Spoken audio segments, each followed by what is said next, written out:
American സേന ഇപ്പോൾ ഒരു വമ്പൻ തയ്യാറെടുപ്പിലാണ്. അമേരിക്കയുടെ 6ാം തലമുറ ഫൈറ്റർ ജെറ്റായ F-47 തങ്ങളുടെ സേനയിൽ ചേർക്കാൻ വേണ്ടി തയ്യാറെടുക്കുകയാണ് അമേരിക്ക ഇപ്പോൾ. ഡാവോസിൽ നടന്ന ലോക സാമ്പത്തിക ഫോറത്തിൽ പ്രസിഡന്റ് ട്രംപ് ഈ വിമാനത്തെ പറ്റി വളരെയധികം പ്രശംസിച്ചു പറഞ്ഞിരിക്കുന്നു.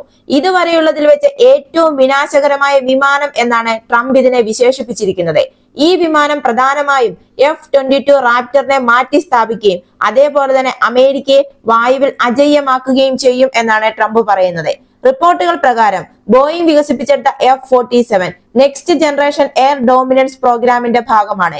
ലോകത്തിലെ ആദ്യത്തെ 6ാം തലമുറ വിമാനമായിരിക്കും ഇത്. ഇതിന്റെ ഏറ്റവും വലിയ സവിശേഷത എന്നത് ഇതിന്റെ സ്റ്റെൽത്ത് പ്ലസ് സാങ്കേതിക വിദ്യയാണ്. അതായത് ഇന്നത്തെ നൂതനമായ റഡാറുകൾക്ക് പോലും ഈ വിമാനത്തിനെ കണ്ടെത്താൻ സാധിക്കുകയില്ല. ഇത് അദൃശ്യമായിരിക്കും. Air chief marshal general David Alvin പറയുന്നത് ഈ വിമാനത്തിന് വേഗതയേറിയത് മാത്രമല്ല F-22വിനേക്കാൾ 70% കൂടുതൽ കോമ്പാക്ട് റേഡിയസും ഉണ്ട് എന്നാണ്. ഈ വിമാനം ഒറ്റയ്ക്ക് പറക്കുകയില്ല, മറിച്ച് ലോയൽ ബിഗ്മാൻ എന്ന് വിളിക്കപ്പെടുന്ന നിരവധി സ്വയംഭരണ ഡ്രോണുകൾക്കൊപ്പമായിരിക്കും ഇതുണ്ടാവുക. കൂടാതെ 1500 മൈലിലധികം ദൂരവും മാക് 2വിൽ കൂടുതൽ വേഗതയും ഇതിനെ ലോകത്തിലെ ഏറ്റവും അപകടകാരിയായ വേട്ടക്കാരനാക്കുന്നു. ഇതിന്റെ ഏറ്റവും മാരകമായ 5 സവിശേഷതകൾ. ഒന്നാമത്തേത് ഇൻവിസിബിൾ സ്റ്റെൽത്ത് ടെക്നോളജിയാണ്. ഇതിന്റെ ഘടനയും ഉപരിതല ആവരണവും റഡാറിനെ ഒരു ചെറിയ പക്ഷിയെ പോലെ തോന്നിപ്പിക്കുന്നു.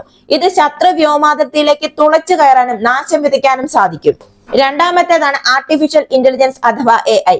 വിമാനത്തിൽ സ്ഥാപിച്ചിരിക്കുന്ന AI യുദ്ധസമയത്ത് തീരുമാനങ്ങൾ എടുക്കാൻ പൈലറ്റിനെ സഹായിക്കുകയും സെൻസറുകൾ വഴി ആയിരക്കണക്കിന് മൈലുകൾ അകലെ ഒളിച്ചിരിക്കുന്ന ശത്രുവിനെ തിരിച്ചറിയുകയും ചെയ്യും. മൂന്നാമത്തേതാണ് MUMT അഥവാ മാനുഡ് അൺമാനുഡ് ടീമിംഗ്. ചെറിയ കോമ്പാക്ട് ഡ്രോണുകൾക്കൊപ്പം പറക്കുന്ന ഇത് ഒരു മാതൃഷിപ്പായി പ്രവർത്തിക്കും. ഈ ഡ്രോണുകൾ പൈലറ്റിനെ സംരക്ഷിക്കുകയും ആവശ്യമെങ്കിൽ ചാവേർ ആക്രമണങ്ങൾ നടത്തുകയും ചെയ്യും. നാലാമത്തെ ഇതിന്റെ സവിശേഷതയാണ് ദീർഘദൂരത്തിലുള്ള ആക്രമണം. അതായത് ഈ വിമാനത്തിന് 1000 നോട്ടിക്കൽ മൈലിലധികം പറന്ന് തിരിച്ചു വരാൻ കഴിയും. ഇത് ഇന്നത്തെ ഏതൊരു വിമാനത്തെക്കാളും വളരെയധികം കൂടുതലാണ്. അഞ്ചാമത്തെ സവിശേഷത എന്ന് പറയുന്നത് ഈ വിമാനത്തിന്റെ അപ്ഡേറ്റ് ചെയ്യാനുള്ള വേഗതയാണ്. അതായത് ഇതിന്റെ സോഫ്റ്റ്വെയറും സെൻസറുകളും ഒരു സ്മാർട്ട് ഫോൺ പോലെ എളുപ്പത്തിൽ അപ്ഡേറ്റ് ചെയ്യാൻ കഴിയും. അതിനാൽ തന്നെ ഇത് പതിറ്റാണ്ടുകളോളം കാലാഹരണപ്പെടില്ല. ഇനി അമേരിക്കയുടെ 6ാം തലമുറ യുദ്ധ വിമാനത്തിന് F-47 എന്ന് പേര് നൽകിയിരിക്കുന്നതിന്റെ പിന്നിലെ രഹസ്യം. പേര് ഇഷ്ടപ്പെട്ടില്ല എങ്കിൽ ഈ വിമാനത്തിന്റെ പേര് മാറ്റും എന്ന് പ്രസിഡന്റ് ട്രംപ് സൂചന നൽകിയിട്ടുണ്ട്. ഈ 47 എന്നത് 1947നെയാണ് അനുസ്മരിക്കുന്നത്. അതായത് അമേരിക്കൻ വ്യോമസേന ഒരു സ്വതന്ത്ര സേനയായി മാറിയത് 1947ലാണ്. അമേരിക്കൻ വ്യോമസേനയുടെ ഈ F-47 ആകാശത്തേക്ക് പറക്കുമ്പോൾ മുഴുവൻ സുരക്ഷാ ഭൂപ്രകൃതിയും മാറുമത്രേ. ചൈന, റഷ്യ തുടങ്ങിയ രാജ്യങ്ങൾ വികസിപ്പിച്ചെടുത്ത റഡാർ പ്രതിരോധ സംവിധാനങ്ങൾക്കൊന്നും ഈ വിമാനത്തിനെ കണ്ടെത്താൻ കഴിയുകയില്ല.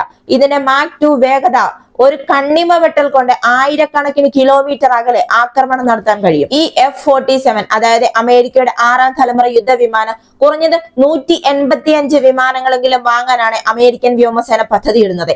ഇതിന്റെ ചെലവ് വളരെയധികം കൂടുതലാണ് എങ്കിലും ഇതിന്റെ മാരകമായ കഴിവിനാണ് അമേരിക്കൻ വ്യോമസേന മുൻതൂക്കം നൽകുന്നത്. ഇതുപോലെയുള്ള വാർത്തകൾ അറിയുന്നതിന് വേണ്ടി മറക്കാതെ തന്നെ ഈ ചാനൽ ഒന്ന് സബ്സ്ക്രൈബ് ചെയ്യുക. ഈ വീഡിയോ ഇഷ്ടമായെങ്കിൽ ഒരു ലൈക്ക് തരിക. മറ്റൊരു വീഡിയോയുമായി വീണ്ടും കാണാം.